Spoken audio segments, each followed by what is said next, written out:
Naalala ko pa noong umaga na hinarap ako ng aking asawa at sinabing, wala ka ng silbi, Elena. Ang kumpanya, ang bahay, lahat ng ito ay akin. Pakiramdam ko ay dinurog ang puso ko, kasama ang lahat ng pangarap at pag-asa. Nagtago ako ng sakit sa loob ng mahabang panahon, ngunit ngayon, kailangan nang lumabas ang katotohanan. Mayroon akong mga ebidensya, mga testigo, na magpapakita kung sino talaga ang naghirap, at kung sino ang dapat magbayad sa lahat ng kasinungalingan. Sa wakas, pagkatapos ng mahaba, nakakapagod na biyahe pa uwi, 6:00 ng umaga ng Lunes, narito na ako.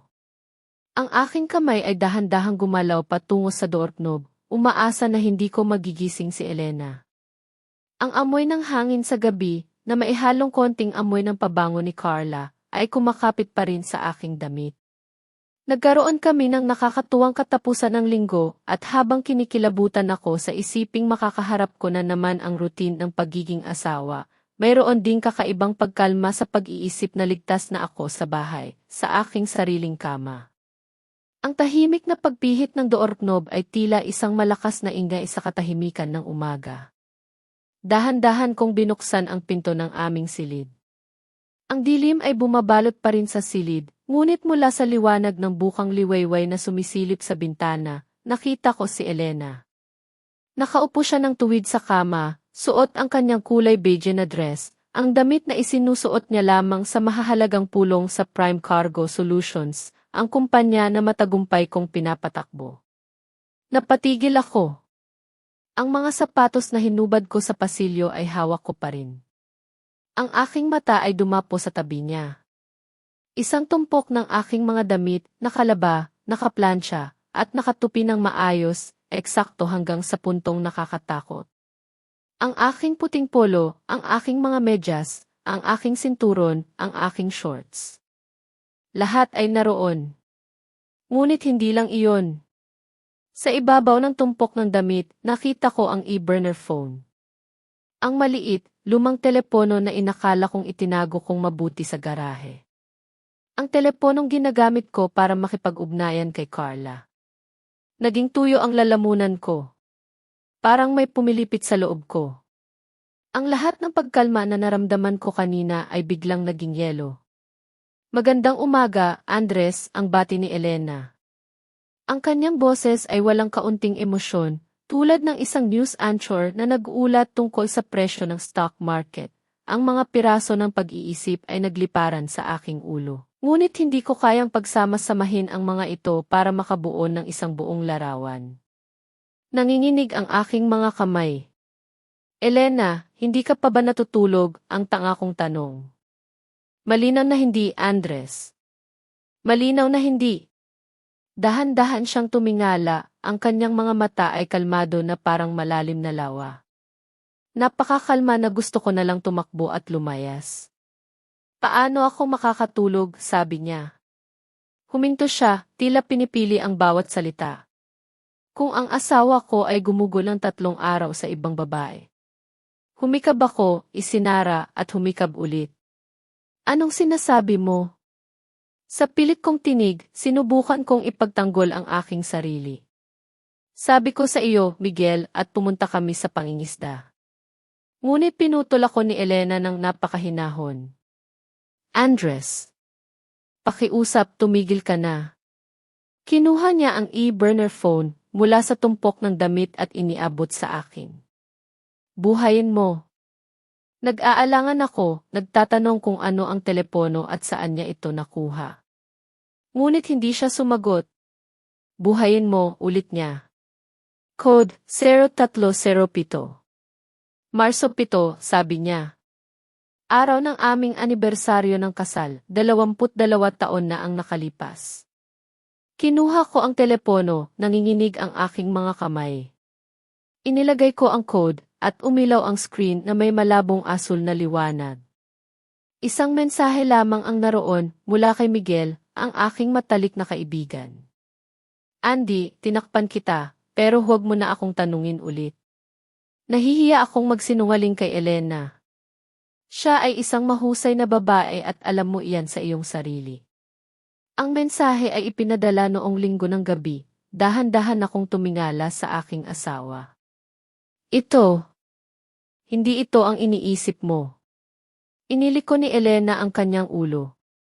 Ano kung gayon, tanong niya. Ipaliwanag mo sa akin. Gusto ko talagang maunawaan. Ang kanyang boses ay tila napakasinser, napakabukas, na sa isang sandali, naisip ko, marahil ay kaya ko pa ring ayusin ang lahat. Marahil kung mapipili ko lang ang tamang mga salita. Si Carla at ako.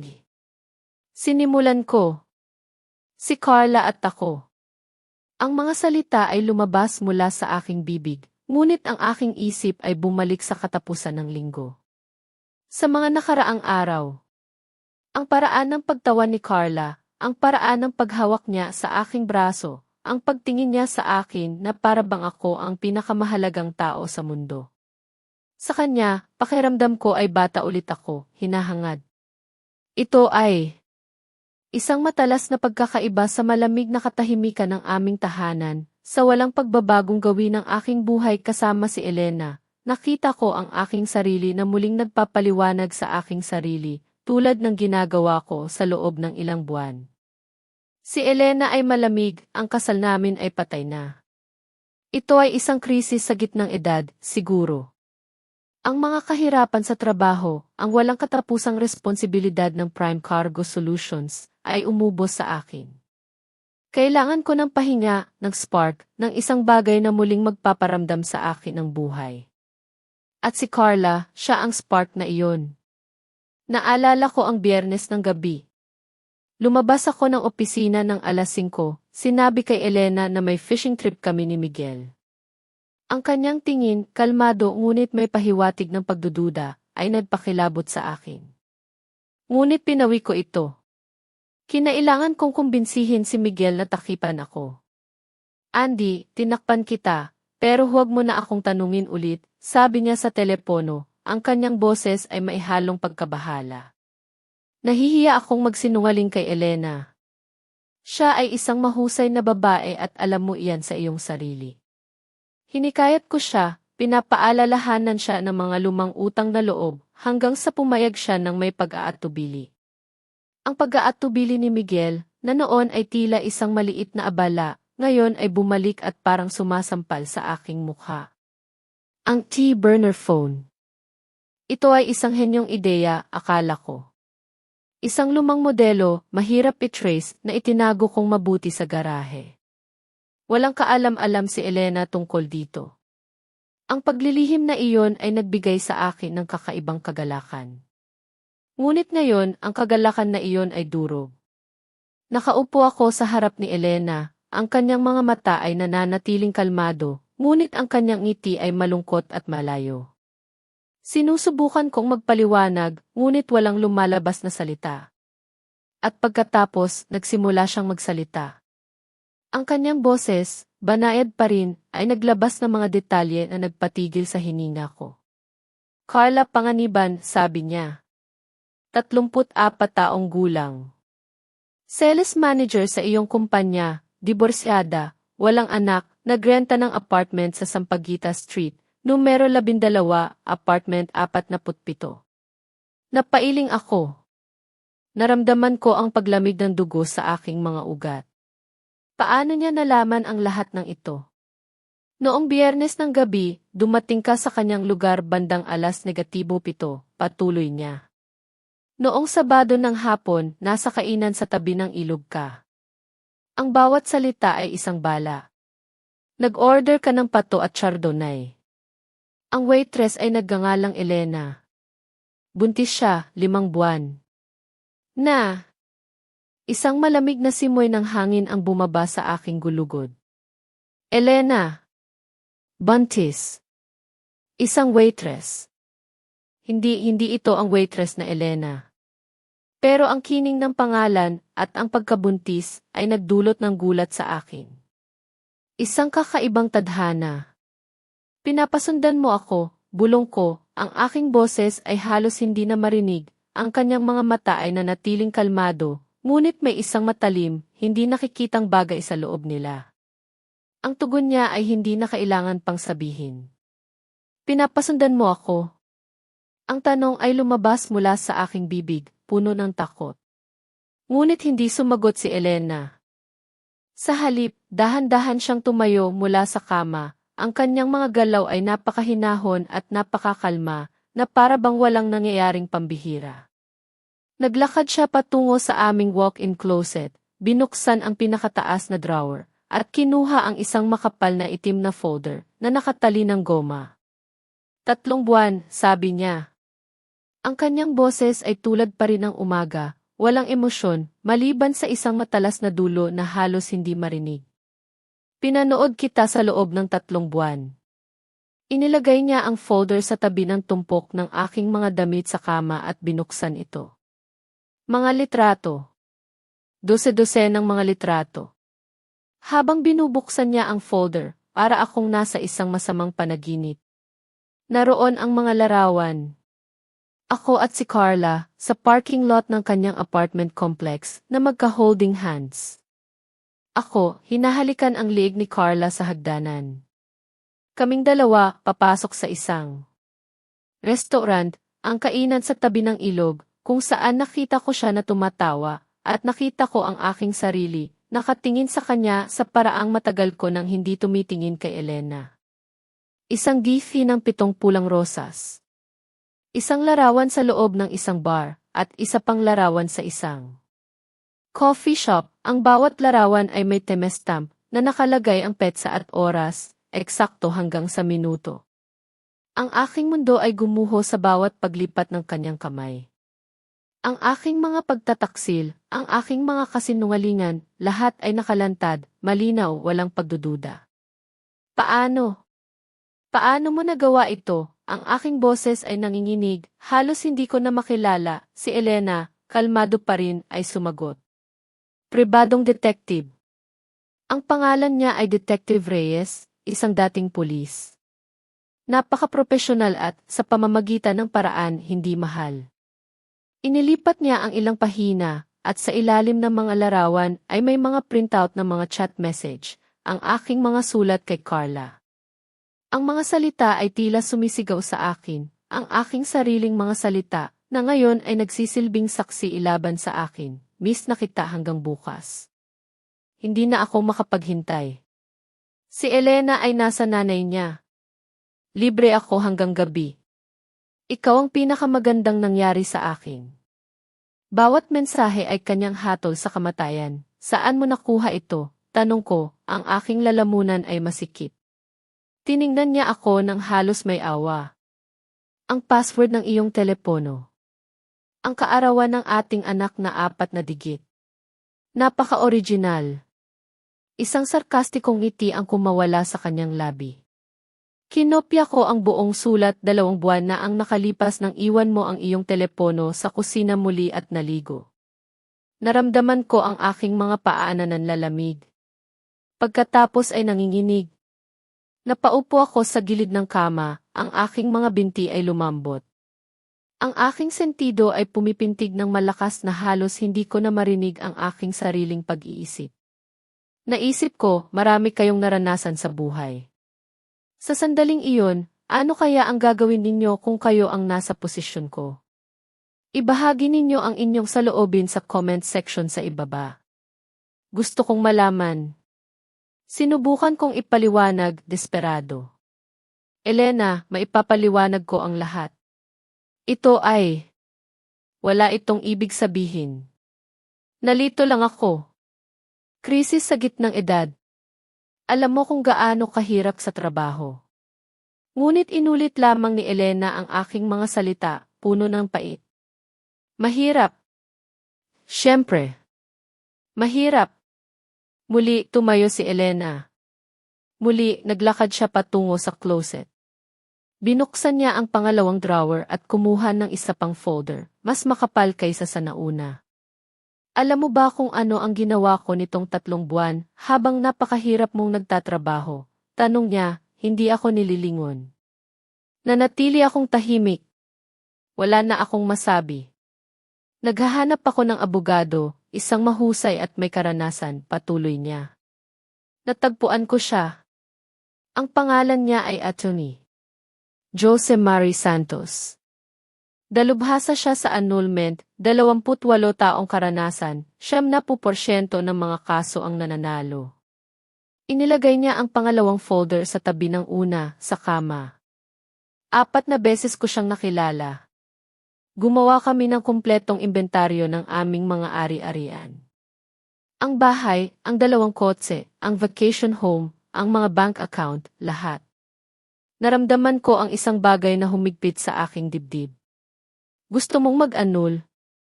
Nag-isip si Elena sandali. Hindi ko ito ginusto. Gusto kong manatili ka, na maalala mo na may anak tayo, na mayroon tayong mga taong pinagsamahan, na binuo natin ang bahay na ito nang wala tayong anuman kundi mga utang at pananalig sa isa't isa. Umupo siya sa gilid ng kama, hindi sa tabi ko, kundi sa tapat, na para bang may isang malalim na bangin ang naghihiwalay sa amin. Gusto kong ikaw mismo ang tumigil. Kaya naghintay ako ng 3 buwan. Araw-araw, iniisip ko, marahil ay ma-realize niya ito ngayon.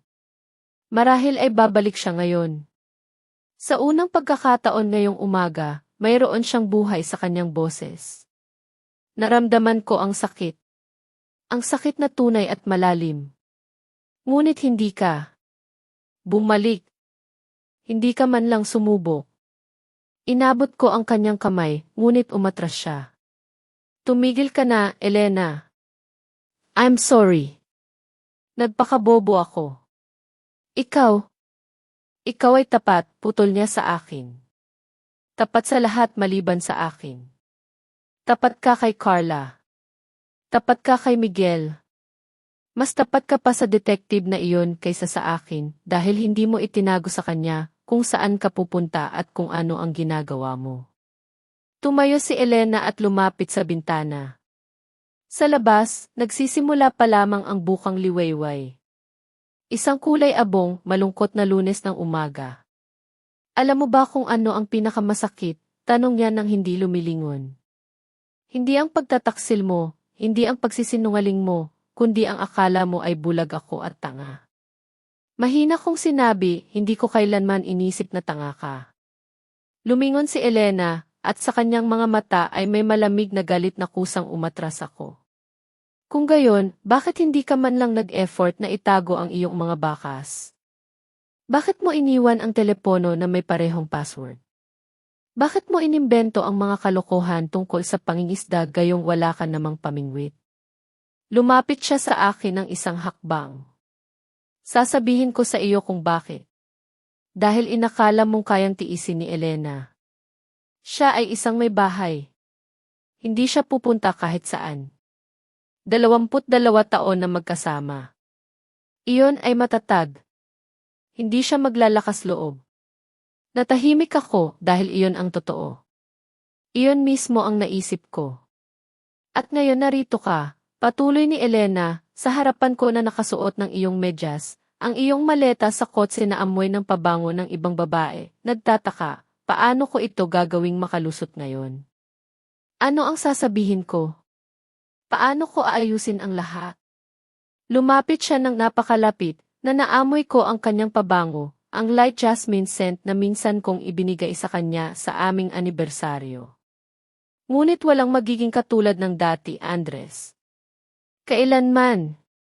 Ano ang gagawin mo? Tanong ko, nanginginig ang boses, tiningnan ni Elena ang kanyang relo. Sa loob ng 2 oras, may appointment ako kay Atty. Santos. Maghahain kami ng annulment.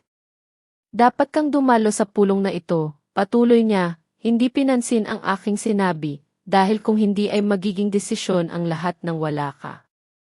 At maniwala ka sa akin, hindi mo iyon magugustuhan. Kinuha niya ang aking polo mula sa tumpok ng damit at iniabot sa akin. Magbihis ka. Mag-ayos ka. Maghanda ka. May 30 minuto ka. At pagkatapos, ngumiti si Elena, ang kakaibang, malayo niyang ngiti. Pagkatapos ay malalaman mo kung ano ang inihanda ko para sa iyo at para sa kanya. Para kay Carla, para sa inyong dalawa. Umalis siya sa silid-tulugan at isinara ang pinto ng payapa, na para bang pupunta lamang siya sa kusina upang maghanda ng almusal. Nananatili ako sa gitna ng silid na may polo sa aking kamay. At sa unang pagkakataon sa mga taon ng aming pagsasama, naramdaman ko ang takot. Totoong malagkit, malamig na takot, para sa babaeng kalalabas lang ng silid ay isang estranghero sa kanya. Makalipas ang 25 minuto, bumaba ako ng hagdan, nakaligo, nakapag-ahit, at nakasuot ng malinis na damit. Tumingin ako sa salamin at nakita ang isang lalaking mukhang disente sa labas, ngunit ramdam kong durog sa loob. Nakaupo si Elena sa dining table sa kusina na may hawak na tasa ng kape. Nakabukas ang laptop sa harap niya. "Maupo ka," sabi niya nang hindi tumitingin. "Handa na ang kape." Nagbuhos ako ng kape at umupo sa tapat niya. Ang katahimikan ay siksik at mabigat. Sinimulan ko, "Elena, mag-usap tayo ng makatwiran." Tumingala siya mula sa screen. "Mag-usap? Ako ang may kasalanan. Naiintindihan ko ang lahat, ngunit huwag nating madaliin ang mga bagay. 22 taon. Hindi iyon biro. Mayroon tayong anak. Mayroon tayong bahay. Mayroon tayong tea. Wala tayong anuman," malumanay niyang pinutol ako. "Mayroon kang kabit. Mayroon akong abogado. Iyan ang mayroon tayo." Napahigpit ang hawak ko sa tasa ng kape hanggang sa pumuti ang aking mga buko. "Pinaparusahan mo ba ako?" "Hindi, pinoprotektahan ko ang sarili ko." May pagkakaiba.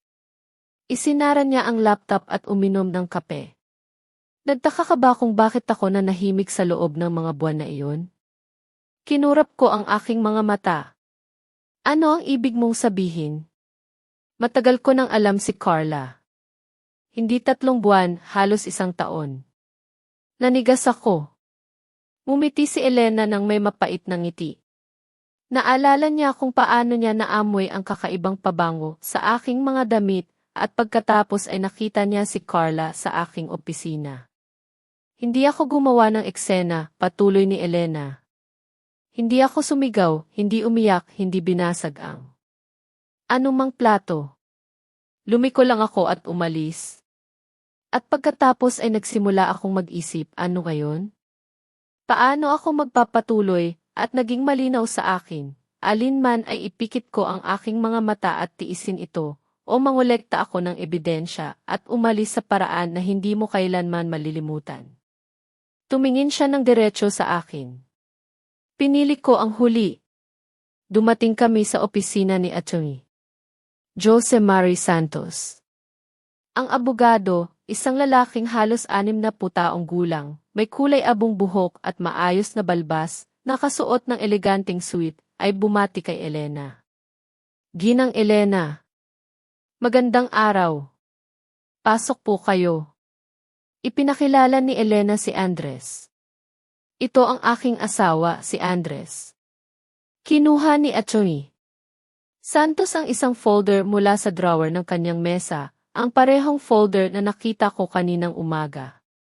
"Kaya, Ginoo," sinimulan ng abogado. "Narito tayo upang pag-usapan ang mga tuntunin para sa pagpawalang bisa ng inyong kasal. Mayroon akong kumpletong larawan ng inyong mga pinagsamang ari-arian." Binuksan ni Atty. Santos ang folder at nagsimulang maglista. Ang bahay sa Acacia Street, 200 metro kwadrado ng espasyo sa pamumuhay, tinatayang halaga, 50 milyon. Ang vacation home sa Tagaytay Highlands, tinatayang halaga, 12 milyon. Ang Audi Q4, 2020, tinatayang halaga, 1,500,000. Ang Tiguan, 2021, tinatayang halaga, 1,800,000. Nakinig ako at naramdaman ang pagtaas ng takot sa akin. Bukod pa rito, mayroon ding pinagsamang ipon na nagkakahalaga ng 18 milyon. Isinara ni Atty. Santos ang folder at tumingin sa akin. Ayon sa batas, lahat ng ari-arian na nakuha sa panahon ng kasal ay hatiin ng pantay-pantay. Gayunpaman, may mga nuances. Alin, tanong ko nang may pagkamagaspang. Pinag-grus ni Atty. Santos ang kanyang mga kamay sa mesa. Ang bahay. Binili ito gamit ang pondo mula kay Ginang Elena. Ipinamana sa kanya ng kanyang ama 25 taon na ang nakalipas. Sa perang ito ginawa ang down payment. Ang natitira ay binayaran mula sa pinagsamang budget, ngunit ang paunang down payment ay nagkakahalaga ng 60% ng halaga. Naramdaman ko na parang hinila ang lupa sa ilalim ng aking mga paa. Ibig sabihin, sa kanya ang bahay? Hindi lahat, ngunit si Ginang Elena ay may karapatan sa mas malaking bahagi. Sabihin nating 70 hanggang 30 pabor sa kanya. Sinuri ko ang mga numero at naintindihan. Kung ibebenta ang bahay, matitira na lamang sa akin ang e-pocket change, habang si Elena ang makakakuha ng malaking bahagi. Ngunit hindi ba tayo maaaring magkasundo? Tanong ko, nakatingin sa aking asawa. Hindi ibenta ang bahay. Ako ang lilipat. Manatili ka at tayo hindi, sabi ni Elena nang may paninindigan. Ibenta ang bahay. Ayoko nang tumira sa lugar na bawat sulok ay nagpapaalala sa akin ng mga kasinungalingan mo. Huminto si Atty. Santos. Mayroon ding tanong tungkol sa spousal support. Suporta, tanong ko nang may pagdududa. Si Katrina ay sapat na ang edad. Hindi tungkol sa bata, kalmadong ipinaliwanag ni Atty. Santos. Ito ay tungkol sa spousal support. Si Ginang Elena ay hindi nagtrabaho sa loob ng huling 15 taon. Inalagaan niya ang bahay, pinalaki ang inyong anak na babae, pinamahalaan ang inyong sambahayan. Mahalaga, isinakripisyo niya ang isang karera para sa kapakinabangan ng pamilya at ngayon ay may karapatan sa kabayaran. Naramdaman kong umakyat ang aking dugo. Ibig sabihin, kailangan ko ring bayaran siya. Tumango si Elena. Babayaran mo ako ng 20% ng iyong kita sa loob ng 3 taon. Iyan ay legal at patas. Tumayo ako. Patas? Kukunin mo ang bahay, ang kotse, ang pera at gusto mo pa akong bayaran? Itinaas ni Atty. Santos ang kanyang kamay. Binata, kumalma ka. Ikaw mismo ang lumikha ng sitwasyong ito. Ang pagtataksil ay batayan para sa annulment at papanig ang korte sa iyong asawa. Bumaling ako kay Elena. Gusto mo ba talagang sirain ako? Tiningnan niya ako ng walang emosyon. Gusto ko ng hustisya. Kinukuha mo kung ano ang nararapat sa iyo. Gusto ko ng hustisya. Kinukuha mo kung ano ang nararapat sa iyo. Ang mga salitang iyon ni Elena ay umalinggaw sa tahimik na opisina. Ang tensyon ay siksik, nakalutang sa hangin. Pakiramdam ko ay isang nakabitin na espada ang anumang sasabihin ko. Habang nakaupo ako roon, tila ba lumalabas ang aking kaluluwa mula sa aking katawan, at nakikita ko ang aking sarili na isang hamak na lalaki, walang kapangyarihan sa harap ng isang babaeng minsan kong inakala na kontrolado ko. Eksakto sa rurok ng tensyon, biglang bumukas ang pinto ng opisina. Pumasok si Carla Panganiban, ang kanyang mukha ay nalilito, ang kanyang buhok ay medyo gulo, at ang kanyang makeup ay bahagyang kumalat, na para bang umiyak siya kamakailan. Siguro, naisip niya na may kailangan akong tulong sa kumpanya, isang emergency sa negosyo. Tumayo si Elena, lumingon kay Carla at ngumiti ng malamig. Magandang araw, Carla. Ako si Elena, ang asawa ni Andres. Namutla si Carla. Nagulat siya at sinubukan niyang magsimulang magsalita, siguro ay upang itanggi, ngunit pinutol siya ni Elena. Huwag kang magsinungaling. Alam nating lahat ang totoo dito. Umupo ka. Ang boses ni Elena ay may kaunting bakal, matalim at hindi masisira, nagulat ako. Elena, inimbita mo siya. Bakit? Kalmadong sumagot si Elena. Dahil bahagi rin siya ng kwento at may karapatan siyang malaman ang totoo. Ang buong katotohanan. Kumuha si Elena ng isa pang manipis na pulang folder mula sa kanyang bag. Tiningnan niya si Carla. Carla, ano ang alam mo tungkol kay Andres? Ano ang sinabi niya sa iyo? Nag-aatubili si Carla. Hindi ko naiintindihan, Ginang Ruth. Huwag kang magkunwari, sabi ni Elena. Alam mong asawa siya. Alam mong niloloko ka niya. Alam mong niloloko ka niya at sinabi niya sa iyo ang mga kasinungalingan tulad ng malamig si Elena. Patay na ang kasal namin. Maghahain ako ng annulment pagkatapos ni Katrina. Tama. Kumibot ang bibig ni Carla. Hindi siya sumagot. Inilagay ni Elena ang isang lumang larawan sa harap ni Carla. Isang mas batang Andres, nakayakap sa isang babaeng may blonde na buhok. Iyan ay 20 taon na ang nakalipas, paliwanag ni Elena. Ang pangalan niya ay Melissa. Nagtrabaho siya sa aming kumpanya. Noon, nagsisimula pa lang kami sa aming negosyo. Si Katrina ay napakabata pa, 1 taong gulang. Elena, tumigil ka, bulong ko. Manahimik ka, matalim na utos niya, nagpatuloy si Elena, naglalagay ng iba pang mga larawan. Ito si Sofia. Iyan ay 10 taon na ang nakalipas. At ito si Nicole, 8 taon na ang nakalipas. At isa pa, si Joanna, 7 taon na ang nakalipas. Tiningnan ni Carla ang mga larawan, ang kanyang mukha ay lalong namutla. Sinabi niya sa kanilang lahat ang parehong bagay, Carla, sabi ni Elena. Na siya ay hindi masaya, na siya ay maghahain ng annulment sa lalong madaling panahon. Sinabi niya sa kanilang lahat na sila ang pag-ibig ng kanyang buhay. Sinabi niya sa kanilang lahat na handa siyang iwan ako para sa kanila. Ngunit sa huli, hindi niya ginawa. Ni hindi siya umalis. Sa loob ng 22 taon. Tumingin si Carla sa akin, ang kanyang mga mata ay puno ng sakit, galit at pagtataksil. Totoo ba iyan, bulong niya, sinubukan kong magsalita, ngunit ang mga salita ay nasakal sa aking lalamunan. Sagutin mo siya, utos ni Elena. Biglang tumayo si Carla, ang kanyang boses ay nabasag. Naghiwalay ako sa aking asawa para sa iyo. Nag-annul ako.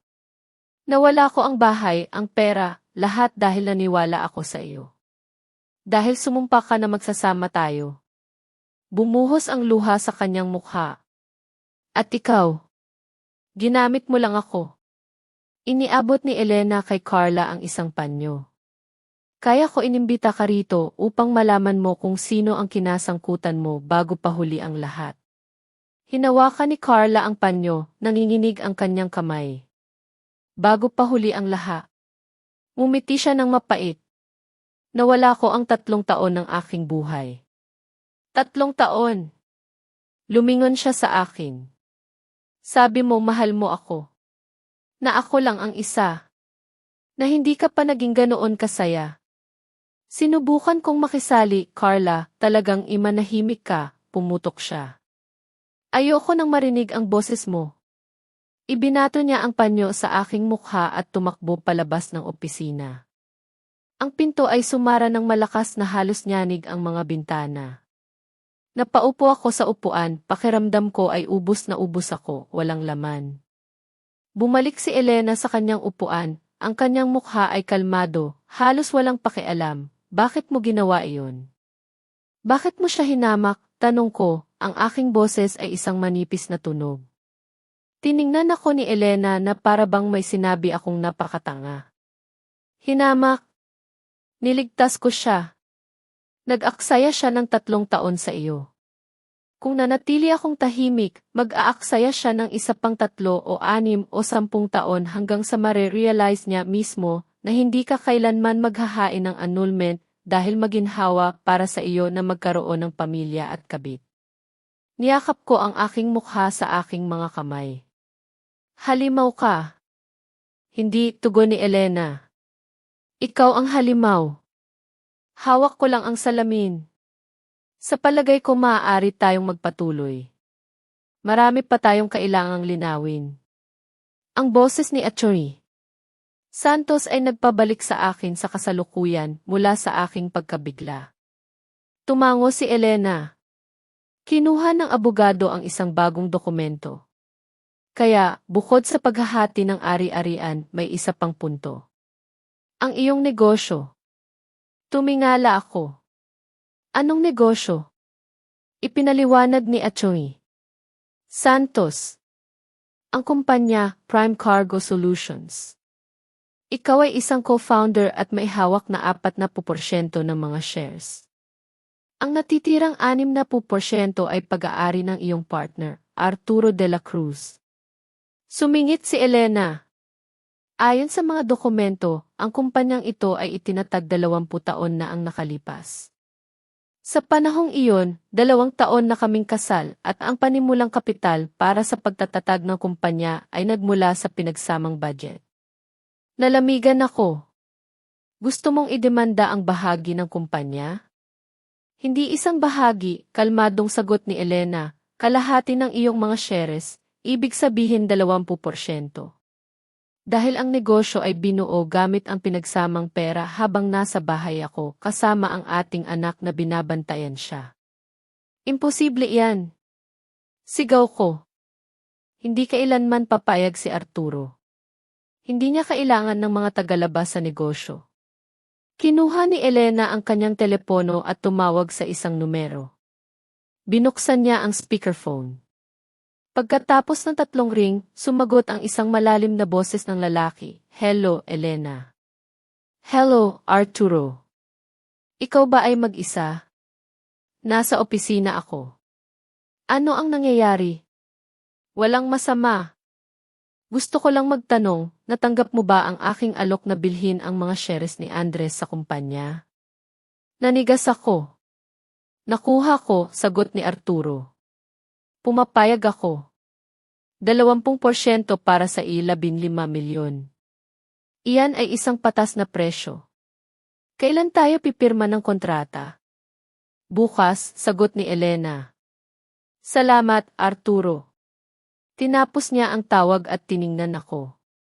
Tulad na nakikita mo, hindi tutol si Arturo. Bukod pa rito, masaya siya dahil inalok ko siya na bilhin ang iyong shares ng buo para sa 23,750,000.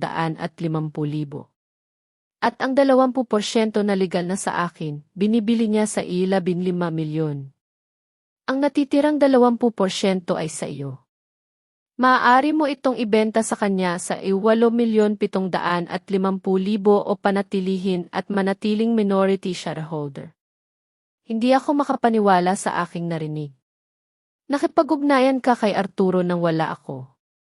Ako ay isang negosyante, nagkibit-balikat si Elena. O nakalimutan mo ba na nagpatakbo ako ng beauty salon bago ang kasal? Marunong akong makipagnegosasyon at magkalkula. Yumuko siya sa akin. Akala mo ako ay isang maliit na may bahay na walang magawa kundi magluto ng nilaga at maglaba ng medyas. Ngunit isinakripisyo ko ang aking karera para sa iyo. Hindi dahil sa hindi ako may kakayahan para sa mas mahusay. Pakiramdam ko ay bumaligtad ang lahat sa akin.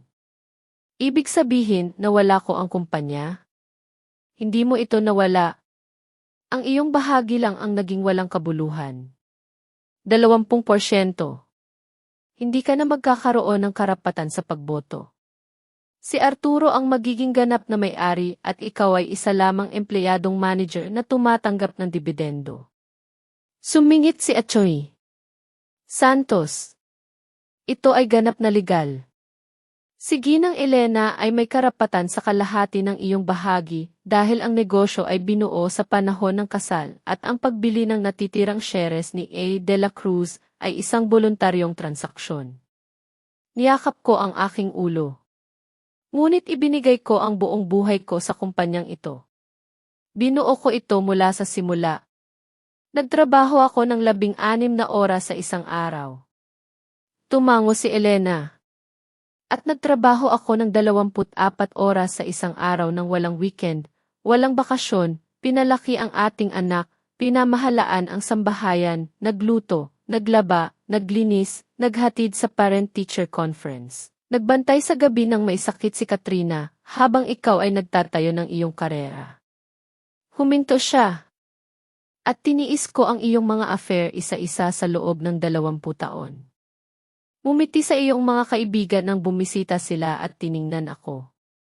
Nang may awa dahil alam nila na niloloko mo ako. Nagkunwari akong naniniwala sa iyong mga kwento tungkol sa mga apo, business trips, at night shifts. Nanginginig ang kanyang boses. May isip mo ba kung ano ang pakiramdam na gumising araw-araw sa tabi ng isang tao na nagsisinungaling sa iyong mukha, na amoy ng pabango ng ibang babae, ngunit sumusumpa ng walang hanggang pag-ibig sa iyo? Hindi ko alam kung paano sasagutin, tumayo si Elena at lumapit sa bintana. Sa labas, nagsisimula ang isang ordinaryong kulay abong araw. Mga kotse, mga taong nabubuhay. Alam mo ba kung ano ang naintindihan ko sa mga buwan na ito? Tanong niya nang hindi lumilingon. Nanawala ko ang sarili ko. Sa pagitan ng mga diaper at kaldero, sa pagitan ng iyong mga affair at ng aking katahimikan, tumigil ako sa pagiging Elena. Naging asawa lang ako ni Andres. Isang function, isang karugtong ng iyong buhay. Lumingon siya. At ngayon gusto kong bawiin ang sarili ko. At para doon, kailangan kong alisin ka. Naramdaman ko ang isang bagay sa loob ko na tuluyang nabasag at hindi na maaayos. Elena, bulong ko, wala na bang natira pagkatapos ng 22 taon? Walang pag-ibig, walang koneksyon. Nag-isip si Elena. Isang mahabang minutong katahimikan ang bumalot sa opisina. May natira, sabi niya sa huli. Ngunit ito ay ang pag-ibig para sa Elena na ako bago kita nakilala at gusto ko siyang bumalik. Bumalik siya sa mesa at kinuha ang dokumento. Attorney Santos, tapusin natin ang mga formalidad. May isa pa akong appointment. Tumango ang abogado at itinulak ang kontrata sa akin. Kailangan mong pirmahan ang iyong pahintulot sa paghahati ng ari-arian at pagbebenta ng shares ng kumpanya. Kung tatanggihan mo, ang bagay ay pupunta sa korte. Ngunit babalaan kita, sa ganitong ebidensya ng pagtataksil, ang korte ay papanig sa ginang Elena, at pagkatapos ay maaari kang mawalan ng mas marami. Kinuha ko ang panulat, ang aking kamay ay nanginginig na halos hindi ko na ito mahawakan.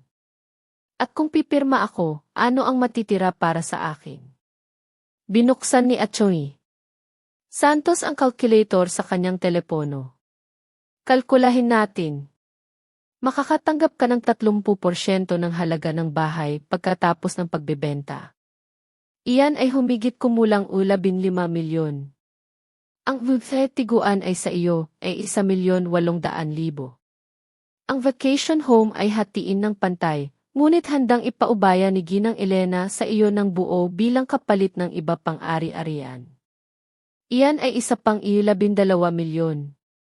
20% ng shares ng kumpanya na maaari mong ibenta kay E. De La Cruz sa 8,750,000. Plus kalahati ng ipon, 9 milyon. Tumingala siya. Sa kabuuan humigit kumulang ay 46,550,000. Minus ang suporta na kailangan mong bayaran sa loob ng 3 taon. Iyan ay humigit kumulang isa pang 10,000,000, 12 milyon para sa buong panahon kung mananatili ang iyong kita. Pumikit ako.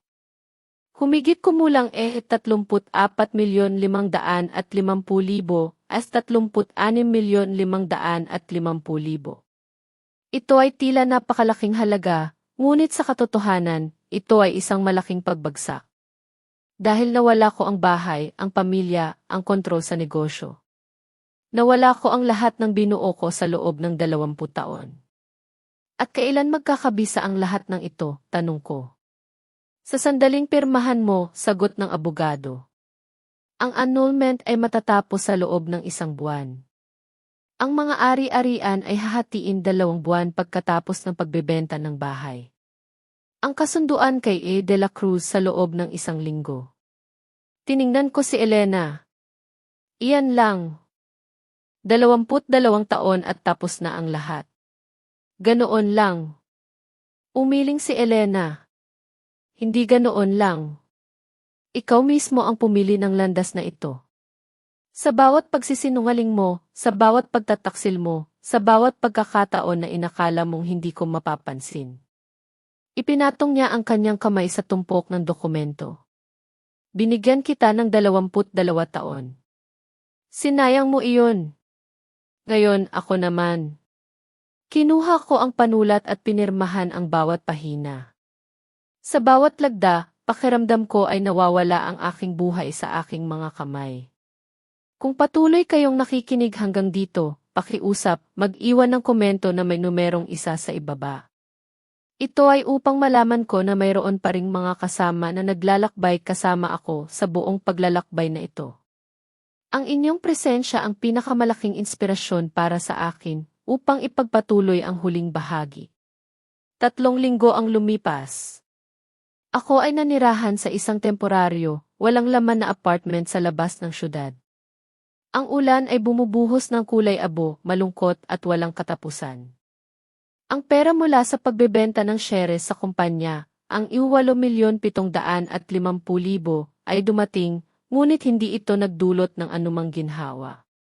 Ito ay pera kapalit ng 20 taon ng pagtatrabaho, mga pangarap, isang buhay na gumuho, halos hindi ako lumabas ng apartment. Nag-order ako ng pagkain, nakatingin sa kisame, sinusubukan kong intindihin kung bakit nangyari ang lahat ng ito. Ang telepono ay nanatiling tahimik, walang laman sa mesa. Si Carla ay nag-block na sa akin. Sinubukan kong mag-text mula sa ibang mga numero, ngunit hindi siya sumasagot. Minsan, nagmaneho ako sa bahay ni Carla at naghintay ng 3 oras, hindi siya lumabas, o nakita niya ako at sadyang ayaw niyang lumabas. Si Katrina ay tahimik din, sumusulat ako sa kanya ng maikling mensahe araw-araw. Katrina ko, patawad. Kailangan kitang kausapin. Katrina, alam kong may kasalanan ako. Bigyan mo ako ng pagkakataong magpaliwanag. Katrina, anak kita. Mahal kita. Binasa niya ang mga mensahe, makikita sa asul na checkmark, ngunit hindi siya sumagot. Tungkol kay Elena, siya ay tila isang multo. Walang tawag, walang text. Nagpatuloy ang proseso ng annulment ayon sa plano. Nagpadala ang abogado ng mga dokumento. Pinirmahan ko ang mga ito ng walang isip, ang bahay ay nabenta sa halagang 45 milyon. Nakakuha ako ng 13,500,000, ang 30% na bahagi ko. Kinuha ni Elena ang natitira. Sinubukan kong maghanap ng trabaho, nag-apply sa iba't ibang posisyon, ngunit sa sandaling nalaman ng mga potensyal na employer na ako ay sinibak sa aking sariling kumpanya na wala ang kanilang interes. Sa mundo ng negosyo, mabilis kumalat ang balita. Ang tsismis ay kumalat na parang virus. Narinig mo na ba ang tungkol kay Andres? Niloko ang kanyang asawa sa loob ng 20 taon. Ang kanyang asawa ang gumawa ng lahat at pinalayas siya. Kinuha ni Arturo ang kumpanya. Sabi nila siya ay walang kwenta ngayon. Walang kwenta. Ang salitang iyon ay bumabagabag sa akin. Tumayo ako, lumapit sa salamin at tiningnan ang aking sarili. Sa loob ng 3 linggo, tumanda ako ng 10 taon. Ang mga kulay abo na hibla sa aking sentido ay naging mas makapal. Ang maitim na bilog sa ilalim ng aking mga mata, ang hindi ahit na balbas sa loob ng ilang araw. Sino ang taong ito? Hindi ko makilala ang aking sarili. Nagring ang telepono. Nagulat ako at kinuha. Hindi kilalang numero. Sagot ko ng bahagya, Ginoong Andres, ito po si Ginang Cruz mula sa Property Management Company. Tumatawag ako tungkol sa isang apartment na magiging bakante sa loob ng 1 linggo. Ang upa na binayaran ng iyong dating asawa para sa iyo ay magtatapos. Plano mo bang i-extend ang lease? Tumingin ako sa paligid. Mga walang laman na pader, lumang sofa, ang kawalan. Hindi, sabi ko, lilipat ako. Mabuti. Kung gayon hinihiling ko na lisanin mo ang apartment sa unang araw. Naiintindihan. Naghang siya. Inilagay ko ang telepono sa mesa at tumingin muli sa bintana. Saan ako magrerenta ng ibang apartment ngayon? Sa anong pera? Mula sa perang unti-unting naubos na parang natutunaw na yelo, dahil sa pagkain, sa abogado, sa utility bills, at sa suporta para kay Elena, binuksan ko ang calculator sa aking telepono. 8,750,000 mula sa pagbebenta ng shares, 13,500,000 mula sa pagbebenta ng bahay, at 1 milyon mula sa ipon. Ang tiguan ay 1,800,000. Ang vacation home ay 12 milyon, ngunit kailangan ko pa ring ibenta iyon. Sa kabuuan, humigit kumulang ay 45,050,000. Ito ay tila isang malaking kayamanan, ngunit ibawas. Ang suporta na kailangan kong bayaran ay 12 milyon sa loob ng 3 taon, ibawas ang buwis sa pagbebenta ng ari-arian, ibawas ang upa hanggang sa makahanap ako ng stable na apartment, ibawas ang living expenses. At higit sa lahat, ang perang ito ay hindi makakapagbalik ng nawala sa akin. Ang pamilya, ang tahanan, ang karangalan, ang aking sarili. Muling nag-vibrate ang telepono. Isang mensahe mula kay Elena. Nanigas ako. Ito ang unang mensahe mula sa kanya sa loob ng 3 linggo. Binuksan ko ito nang nanginginig ang mga daliri. Andres, bukas ng 10 oras ng umaga. Notaryo sa Malvar Street 7. Kailangan nating ipanotaryo ang pangwakas na dokumento ng annulment. Kung malalati ka, pipirmahan ko nang wala ka. Ito ang huling pagkikita natin. Maikli, profesional, walang emosyon. Huling pagkikita. Binasa ko ang mensahe ng paulit-ulit, pagkatapos ay nag-type ako ng sagot. Elena, kailangan kitang kausapin ng personal, pakiusap. Iginadala ko. 1 minuto ang lumipas. 2 minuto. Walang sagot. Sumulat ako muli. Alam kong ako ang may kasalanan. Alam kong hindi ako karapat-dapat sa anumang kapatawaran, ngunit bigyan mo ako ng kahit isang pagkakataong magpaliwanag. Muling katahimikan. Pagkatapos ng 10 minuto, dumating ang sagot. Bukas ng 10 oras ng umaga, negosyo lamang. Inilagay ko ang telepono at pumikit. Bukas, makikita ko siya sa huling pagkakataon at iyon na ang katapusan. Kinaumagahan, gumising ako ng alas 7, naligo, nag-ahit, at isinuot ang kulay abong suit na ibinigay sa akin ni Elena sa aking ika-negatibo 45 kaarawan. Tumingin ako sa salamin, sinusubukang humanap ng mga salita. Ang patawad ay masyadong maliit. Ang mahal kita ay kasinungalingan. Ang bigyan mo ako ng isa pang pagkakataon ay makasarili. Hindi ko mahanap ang tamang sagot. Nang alas 9:30, umalis ako sa apartment at nagmaneho patungo sa Malvar Street. Umakyat ako sa 2nd palapag at nakita si Elena. Nakaupo siya sa sofa sa pasilyo, nagbabasa ng kung ano sa kanyang telepono. Nakasimple siyang itim na dress. Nakabun ang kanyang buhok. Walang makeup. Mukha siyang kalmado, nakatuon at maganda. Nanigas ako. Nakalimutan ko kung gaano siya kaganda. Kailan ko huling tiningnan siya ng ganoon? Nang simple, tinitingnan ng walang iniisip tungkol sa trabaho, nang walang pagmamadali, nang walang paglihis ng atensyon sa telepono. Tumingala si Elena at nakita ako. Dumating ka, sabi niya ng mahina. Mabuti. Naghihintay ang notaryo. Elena, sandali, lumapit ako sa kanya. Mag-usap tayo. 5 minuto lang.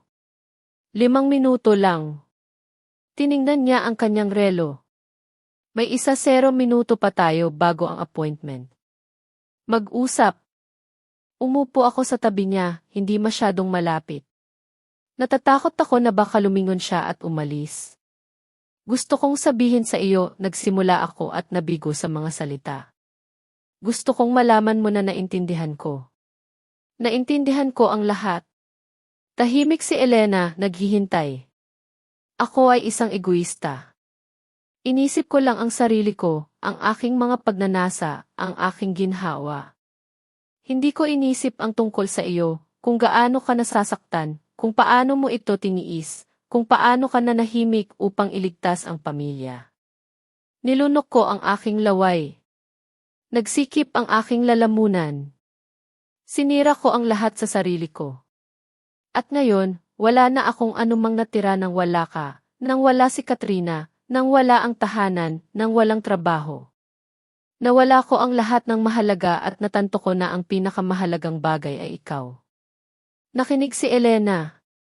Ang kanyang mukha ay nanatiling walang emosyon. Elena, hindi ko hinihiling na bumalik ka.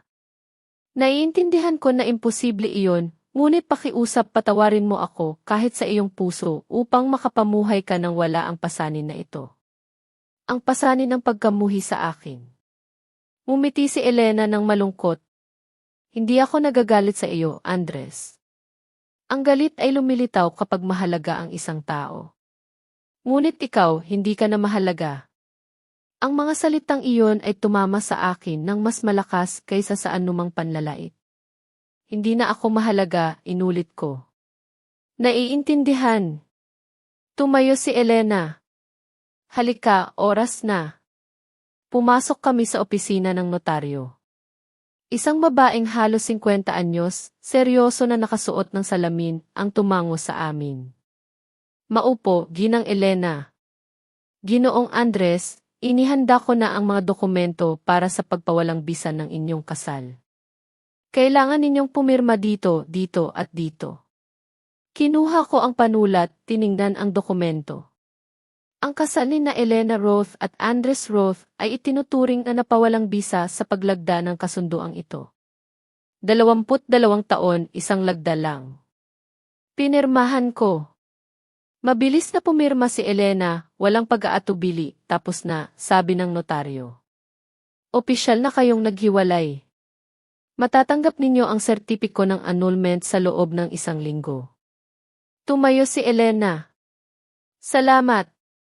Kinuha niya ang kanyang bag at naglakad patungo sa pinto. Elena, sandali. Tinawag ko siya. Huminto siya ngunit hindi lumingon. Kumusta ka? Kumusta si Katrina? Huminto si Elena, lumingon. Ayos lang ako, si Katrina, ayos din magpapatuloy kami. At maaari. Maaari ko bang makita ang aking anak? Nag-isip si Elena. Hindi iyan sa akin. Siya ay may sapat na gulang. Kung gusto niya, makikipag-ugnayan siya sa iyo. Ngunit hindi siya sumasagot sa iyong mga mensahe dahil kailangan niya ng oras. Sinira mo ang kanyang imahe ng isang ama, ng pamilya, ng pag-ibig. Bigyan mo siya ng oras upang iproseso iyon. Tumango ako. Mabuti. Maghihintay ako. Naglakad si Elena pababa ng hagdan, ngunit muling tinawag ko siya. Elena, isang huling tanong. Masaya ka ba? Lumingon si Elena. Nag-isip siya. Isang anino ng kalungkutan at ginhawa ang sumilay sa kanyang mukha. Hindi pa, sagot niya. Ngunit magiging masaya ako dahil ngayon ako ay malaya. Malaya sa mga kasinungalingan sa sakit sa iyo. Bumaba siya ng hagdan at umalis sa gusali. Nananatili ako sa hagdanan, malaya mula sa kanya. Naintindihan ko na hindi lamang ako isang manloloko.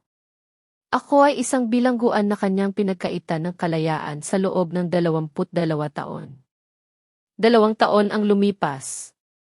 Ako ay nanirahan sa isang maliit, hamak ngunit maginhawang apartment.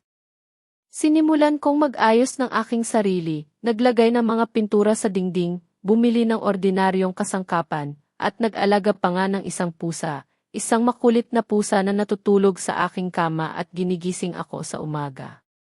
Ang trabaho ay regular. Hindi na ito isang nagniningning na karera tulad ng dati, ngunit ito ay isang tapat, matatag na trabaho bilang isang logistics manager na may sweldong 60,000 bawat buwan 3 beses sa dati. Patuloy akong nakikipagkita sa aking psychologist, isang babaeng nasa 40, kalmado at mapag-obserba, na tumulong sa akin na intindihin kung bakit ko ginawa ang mga bagay na ginawa ko. Naghahanap ka ng pagpapatunay, sabi ng psychologist. Pagpapatunay na ikaw ay bata pa, kaakit-akit at ninanais. Natatakot ka sa pagtanda, natatakot sa routine, natatakot na lumipas ang buhay mo, at sinubukang humabol sa pamamagitan ng mga bagong relasyon. Nagprotesta ako. Ngunit mahal ko ang aking asawa. Mahal o nasanay ka lang sa kanya, tanong ng psychologist. Ang pag-ibig ay hindi lang damdamin. Ito ay desisyon din araw-araw. Hindi ka nagpasya para sa kanya. Nagpasya ka para sa sarili mo. Ang mga salitang ito ay nanatili sa aking isip. Palagi akong nagpasya para sa aking sarili. Nakikipagkita ako kay Katrina minsan sa isang buwan. Sa simula, awkward at mahirap ang lahat.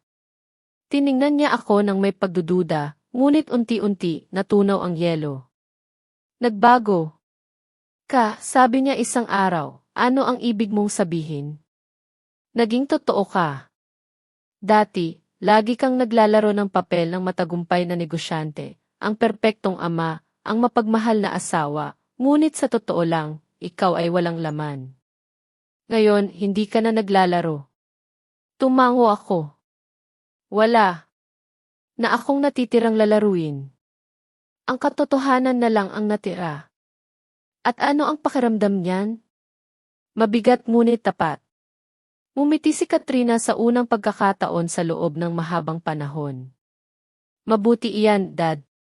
Nalaman ko ang tungkol kay Elena mula kay Katrina. Nagbukas si Elena ng sarili niyang beauty salon, maliit ngunit matagumpay. Nagtatrabaho siya ulit, malaya at independyente. Nakikipag-date siya sa isang tao. Hindi sinabi ni Katrina kung sino, ngunit mula sa tono ng kanyang boses, nalaman ko na masaya ang kanyang ina, at iyon ay tama. Isang araw, 1 taon at kalahati pagkatapos ng annulment, nagkataon kong nakita si Elena sa kalye. Kasama niya ang isang lalaki, mababa, malakas, nakasuot ng salamin. Nag-uusap sila. May sinabi ang lalaki at tumawa si Elena. Huminto ako, nagtago sa gilid ng gusali at nagmasid. Mukha si Elena na bata, masaya. May bago siyang gupit, maliwanag na jacket. Nagliliwanag siya. Hinawakan ng lalaki ang kanyang kamay. Hindi siya umatras, kundi lumapit sa kanya, at sa sandaling iyon, naintindihan ko na nawala ko siya magpakailanman. Sa wakas, nakahanap siya ng isang taong pahahalagahan siya, isang taong hindi magsisinungaling sa kanya, isang taong magpapasya para sa kanya araw-araw. At ako ay nanatiling mag-isa na may pasanin ng kasalanan at pagsisisi. Tinalikuran ko at naglakad palayo, hindi dahil sa sakit, kundi dahil karapat-dapat siya sa kaligayahang ito, at karapat-dapat ako na maging saksi mula sa labas. 2 taon ang lumipas. Nakaupo ako sa aking maliit, hamak ngunit maginhawang apartment.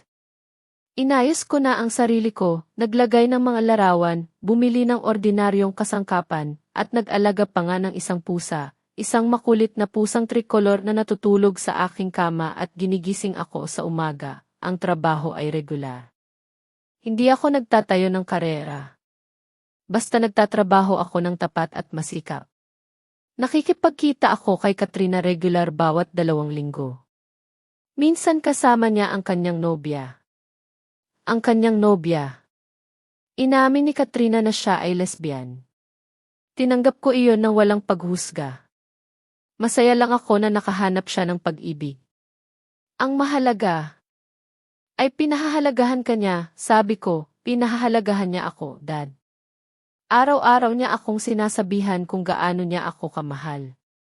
Kung gayon, hawakan mo siya. Huwag mo siyang pakawalan. Huwag mong ulitin ang aking mga pagkakamali. Hinawakan ako ni Katrina. Hindi ko gagawin. Binabayaran ko ang suporta kay Elena sa takdang oras.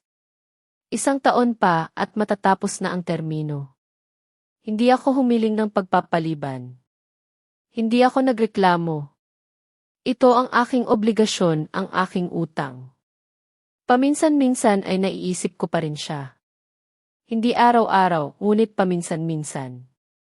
Naalala ko ang mga araw na bata pa kami, kung paano kami nangangarap tungkol sa hinaharap, kung paano namin binuo ang bahay, kung paano namin hinihintay si Katrina, kung paano ko sinira ang lahat. Isang gabi, tinawagan ako ni Katrina. Dad, may balita ako. Ano iyon? Tanong ko, kinakabahan, magpapakasal si Mama. Nanigas ako. Halos malaglag ang telepono sa aking kamay. Magpapakasal? Si David, naaalala mo siya? Sinabi ko sa iyo tungkol sa kanya. Naaalala ko. Ang kasal ay sa loob ng 1 buwan. Maliit lang na seremonya. Nilunok ko ang aking laway. Pupunta ka? Siyempre. Mabuti iyan. Masaya ako para sa kanya. At iyon ang totoo. Masaya talaga ako para kay Elena. Karapat-dapat siya sa tunay na pag-ibig. Dad, tanong ni Katrina ng maingat. Ayos ka lang ba? Tumingin ako sa bintana. Dumidilim na. Umiilaw ang mga ilaw ng syudad. Nagpapatuloy ang buhay. Ayos lang ako. Matagal ko nang tinanggap. Katrina, tama ang pinili ng iyong ina. Pinili niya ang sarili niya, ang kanyang kaligayahan, at ipinagmamalaki ko siya. Malakas siya, mas malakas kaysa sa inaakala ko. Tahimik si Katrina. Dad, at may nakikita ka ba? Ngumiti ako. Hindi at wala akong plano sa ngayon. Bakit? Dahil kailangan munang matutong maging tapat sa sarili bago maging tapat sa iba. Nag-aaral pa ako. Ang galing mo, Dad. Talaga. Salamat, anak ko. Nagpaalam kami. Inilagay ko ang telepono at hinaplos ang pusa na nakasiksik sa aking kamay. Bueno, Red, sabi ko ng mahina. Mukhang ikaw ang natira para sa akin. Ang pusa ay kumuskos sa aking kamay. Umiti ako ng malungkot, ngunit hindi mapait. Nawala ko ang lahat, ngunit natagpuan ko ang isang bagay, ang aking sarili. Ang tunay na ako, hindi ang ideal na ako, hindi ang matagumpay na ako. Hindi ang taong pinagkunwarihan kong ako, kundi ang tunay na ako. Isang lalaking nagkamali, nagbayad para sa mga ito, at natutong ipagpatuloy ang buhay. At iyon ay isang simula, hindi isang katapusan. 1 buwan pagkatapos, nalaman ko mula kay Katrina na napakaganda ng kasal ni Elena. Pinakita sa akin ni Katrina ang mga larawan. Si Elena sa isang simple, eleganteng puting damit. Si David sa tabi niya. Nagkatinginan sila ng may pag-ibig na nagpainit sa aking puso. Nakahanap siya ng kanyang kaligayahan, at ako ay naghahanap pa rin ng aking sarili. Ngunit ngayon alam ko na ang kaligayahan ay hindi matatagpuan sa ibang babae, hindi sa isang bagong pag-ibig, hindi sa pera o tagumpay. Ang kaligayahan ay matatagpuan sa pagiging tapat sa sarili at sa iba, sa pagpapahalaga sa kung ano ang mayroon ka bago pa huli ang lahat, sa pagpili na mahalin muli araw-araw at hindi hanapin ito sa ibang lugar. Naintindihan ko ng huli. Ngunit naintindihan ko, at ngayon, kapag tiningnan ko ang aking refleksyon, hindi ko nakikita ang isang matagumpay na negosyante, hindi isang mangingibig, hindi isang lalaking palaging tama. Nakikita ko ang isang lalaking nagkamali, umamin at tinanggap ang mga ito, at iyon ay isang pagpapalaya. Ang buhay ay nagpapatuloy para kay Elena, maliwanag, masaya, puno ng pag-ibig. Para kay Katrina, makahulugan at tapat. Para sa akin, tahimik, hamak, ngunit sarili ko. Hindi na ako ang sentro ng universo ng iba, hindi ang bida. Ako ay simpleng isang lalaki na natutong mamuhay ng tama, at iyon ay sapat na, naintindihan ko na ang pagtataksil ay hindi lang pagtataksil ng katawan. Ito ay pagtataksil sa tiwala, sa oras, sa buhay na ibinigay sa iyo ng ibang tao. Sa loob ng 22 taon, pinamahalaan ko si Elena sa ilalim ng ngalan ng pag-ibig, ngunit sa totoo lang. Kinontrol ko lang siya. Ang aking pag-ibig ay isang bilangguan. At kapag ginagawa natin yan sa ating mga anak o sa ating asawa, ang pag-ibig ay nagiging lason. Ang tanging paraan upang mapanatili ang pamilya ay ang pag-unawa at paggalang, hindi ang bulag na sakripisyo o pagkontrol. Ang aking anak na si Katrina, ipinakita niya sa akin ang halaga ng pagiging tapat. Hindi niya kinuha ang aking pagmamahal bilang isang bagay na tiyak. Kinailangan niyang ipaglaban ang kanyang sarili, ang kanyang kapayapaan ng isip, at tinuruan niya ako sa pamamagitan ng kanyang sakit. Ang pagiging makasarili ko ang sumira sa kung ano ang pinakamaganda. Ang pag-ibig ng magulang ay isang pribilehiyo, hindi isang karapatan. At dapat itong tratuhing may pananagutan. Napakalinaw ko nang nakita ang linya sa pagitan ng katarungan at paghihiganti. Ang ginawa ni Elena ay hindi paghihiganti. Ito ay katarungan. Ito ay isang tahimik ngunit matalim na paggising ng moralidad. Ang kabutihan, natutunan ko, ay maihalaga lamang kapag inilagay sa tamang lugar.